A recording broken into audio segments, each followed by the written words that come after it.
Throughout his long and winding solo career, guitarist Trower has had to endure countless comparisons to Jimi Hendrix due to his uncanny ability to channel Hendrix's blues, psychedelic, Fender Stratfield playing style.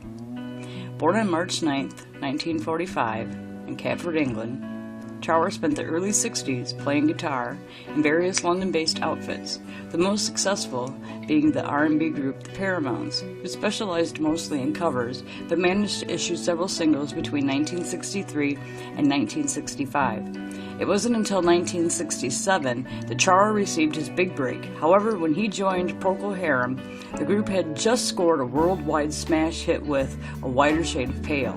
But the only problem was that the band's leader, singer and pianist Gary Brooker, didn't have a proper band to back him.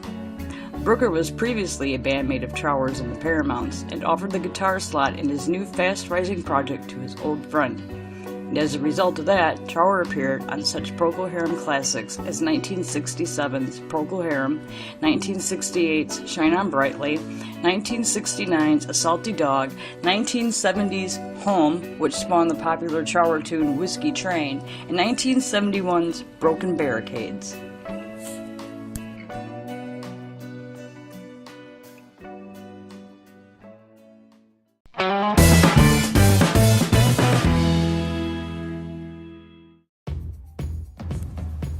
Now, while Procol Harum helped launch Trower's career, the guitarist realized there was limited space for his guitar work and eventually left for his solo career. Enlisting singer-bassist James Dewar and drummer Reeg Isidore, who was soon replaced by Bill Lorden as backing band, Trower issued his solo debut, Twice Removed from Yesterday. That was in 1973. The album barely made a dent in the U.S. charts, but that would change soon enough with his next release, 1974's Bridge of Sighs.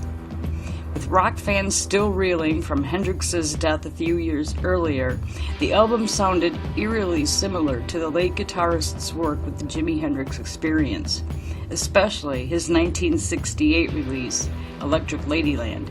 And as a result, the album skyrocketed into the U.S. Top 10, peaking at number 7.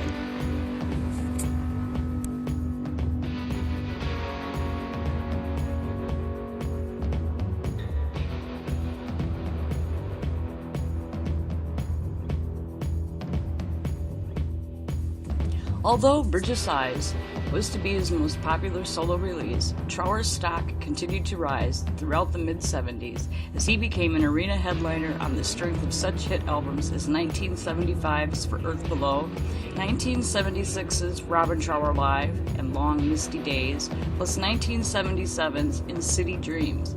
Further releases followed, yet by the dawn of the 80s it became quite obvious that Trower's star was rapidly fading, as each album sold less than its predecessor. A brief union with the ex-Cream bassist vocalist Jack Bruce spawned a pair of releases, 1981's BLT and 1982's Truce, before Trower returned to his solo career.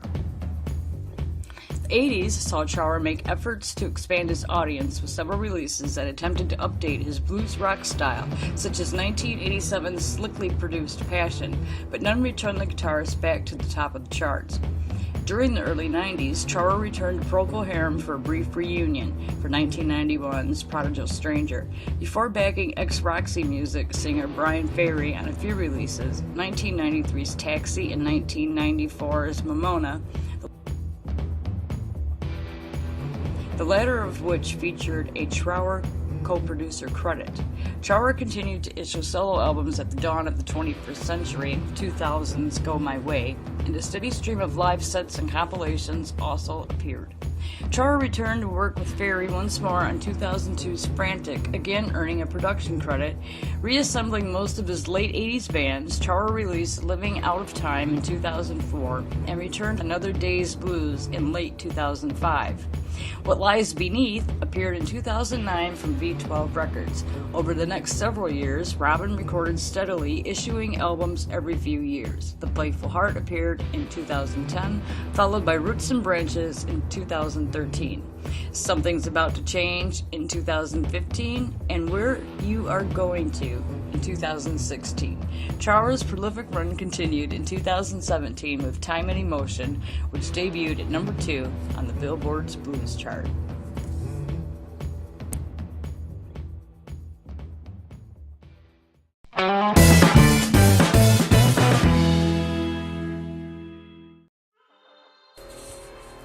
During a tour with Jethro Tull, Robin Trower arrived early for a sound check and found Martin Barry's Fender Stratocaster propped up against an amplifier. Well, Trower picked up the guitar, plugged it in, and with a shout which resounded throughout the entire auditorium, he yelled, "This is it." He then switched to Strat, because up until then, he'd been playing Les Pauls.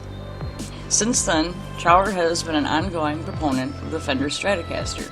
He currently uses his custom-built Strat, made by the Fender Custom Shop, which comes in black, Arctic white, and midnight wine burst.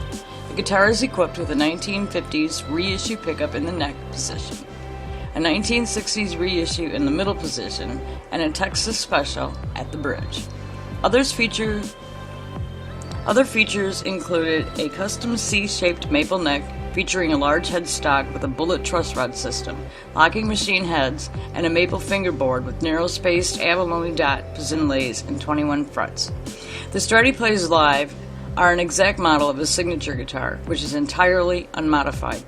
For his first 2 albums, his guitar was tuned in standard tuning, EAD-GBE. Starting from the 3rd album, he detuned the strings a semitone.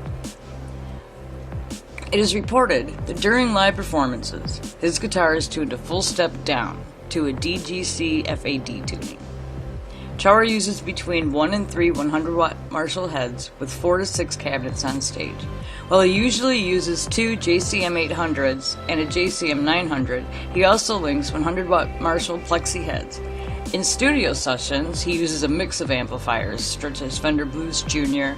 or Cornell Plexi amplifiers, to acquire different tonality. Recently, Trower has been using Marshall Vintage Modern 2466 heads lives.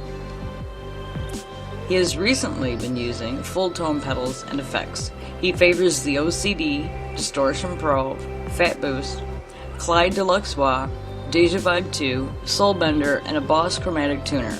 He runs his Deja Vu into his distortion to get his famous tone. He's given his own signature full-tone Robin Trower overdrive in the late 2008. For his 2009 and 2011 U.S. tours, Robin was using his Fender Custom Shop signature Stratocaster into a full-tone Deja Vibe 2, full-tone Waffle, full-tone Clyde Standard Wah, full-tone Full Drive, full-tone Robin Trower overdrive, and Boss TU2 chromatic tuner into 2 Marshall Vintage Modern 2466 heads.